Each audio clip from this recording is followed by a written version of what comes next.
کاشف فاصل جلالی کے سامنے کھڑا ہو گیا، اور یہ وہ لوگ تھے جو کہا کرتے تھے یہ کال والے ہیں ہم حال والے ہیں، یہ ظاہر والے ہیں ہم باطن والے ہیں، یہ مولوی ہیں ہم۔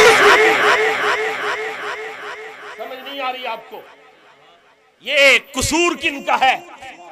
یہ آپ کا، یہ ہمارا آج بھی۔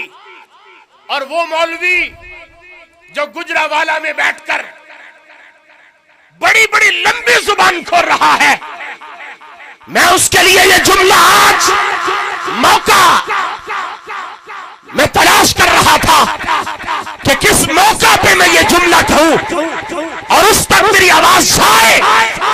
میں اس کو کہنا چاہتا ہوں ساری زندگی تمہاری قصے کہانیوں میں گزر گئی، ساری زندگی تمہاری حکایات کے بیان میں گزر گئی، نہ تمہیں قرآن کی آیت کا پتہ چلا، وہ مفسرین کی آراء کی خبر آئی، لیکن تم آج اپنا بوجھ کیوں نکال رہے ہو اور کہہ رہے ہو کہ آج نیا دور آ گیا، آج نیا حالات آ گئے کہ مولوی کتابوں کا بنڈل اٹھا کر ٹیبل پہ سجا کر آج تقریریں کرتے ہیں، آج تحقیق بیان کرتے ہیں، آج اپنے نظریہ بیان کرتے ہیں۔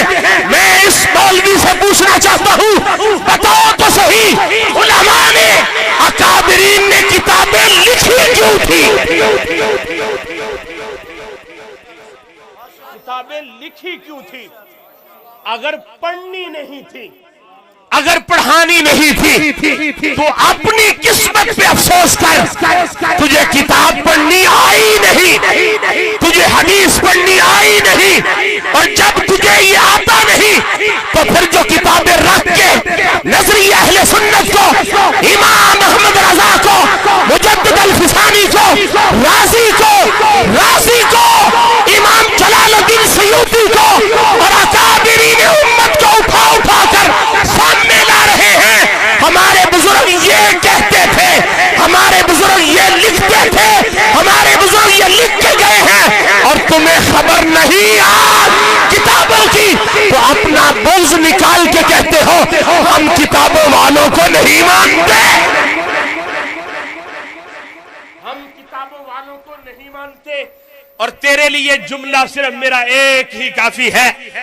نحمی جو فارسی میں ہے اور فقہ میں جو نور الایضاح ہے، اور اصول فقہ میں جو اصول الشاشی ہے، اور کچھ نہیں تو ان کا مقدمہ پڑھ کے سنا دے، میں پتا چل جائے گا تجھے کہ دین کیا ہوتا ہے، علم کیا ہوتا ہے، اور علم کی گہرائی کیا ہوتی ہے۔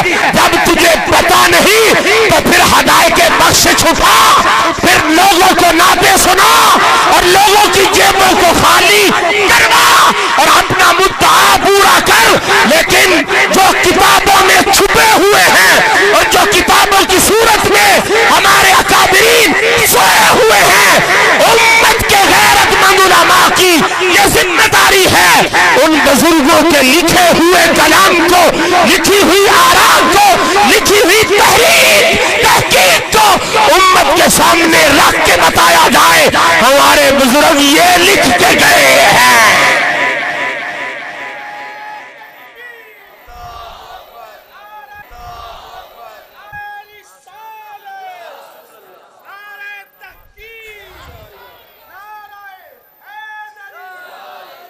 لیکن افسوس ہے ان مولویوں پہ بھی جو سارے وہاں بیٹھے تھے، واہ واہ کر رہے تھے، داد دے رہے تھے، اور لمبے لمبے ہاتھ کر کے اس کی جہالت کو پروٹوکول دے رہے تھے۔ لیکن میں کہنا چاہتا ہوں اگر کتابوں کی ضرورت نہیں ہے تو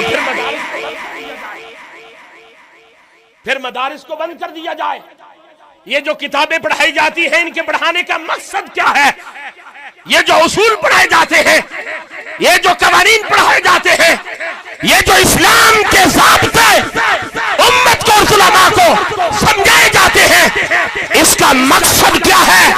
اس کا مقصد یہ ہے جو اللہ کے قرآن کے استنباط کے اور استخراج کے اصول و ضوابط ہیں، وہ علماء کو پتا چلے، وہ رٹی ہوئی تقریریں اور بنائی ہوئی ہدایت اور فسانے امت کو مت سنائے، قرآن بھی پڑھ کے سنائے، محمد کا فرمان بھی پڑھ کے سنائے۔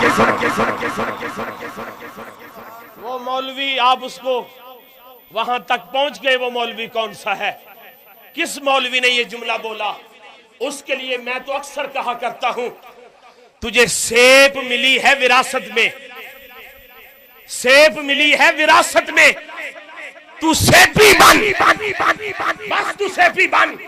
تجھے خبر نہیں جن جاہلوں کو تو پیر سمجھتا تھا، انہوں نے جب عقیدہ اہل سنت پہ حملہ کیا، تیری زبان میں ایک جملہ بھی نہ آیا، جہاں بولنا چاہیے تھا وہاں تو بولا نہیں، اور جہاں نہیں بولنا چاہیے تھا وہاں تو نے طوفان بدتمیزی اپنائی ہے، اور امت کے اندر پھر سے۔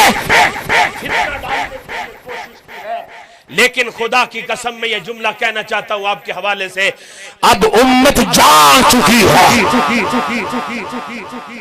امت کو پتا چل چکا ہے، امت حقیقت سے آگاہ ہو چکی ہے، اب تمہارے پراپو گنڈوں میں نہیں آئے گی، حق کا علم اٹھا کے حق کے ساتھ چلتی نظر آئے گی۔ وہ صاحبزاد خان جو کہتے ہیں مولوی اور ہوتا ہے پیر، بولیے، یہ تو میں اپنے گھر کی بات کر رہا ہوں، آپ کو تو پریشانی نہیں ہے۔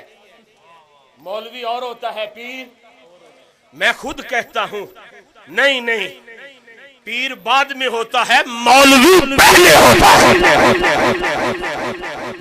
ساری زندگی علماء نے یہ مولوی حضرات جو محراب و منبر پہ بیٹھتے ہیں، یہ ان جاہل صاحبزادوں کو پروٹوکول دیتے رہے، ان کو پیر بنانے میں ساری کوششیں خرچ کرتے رہے۔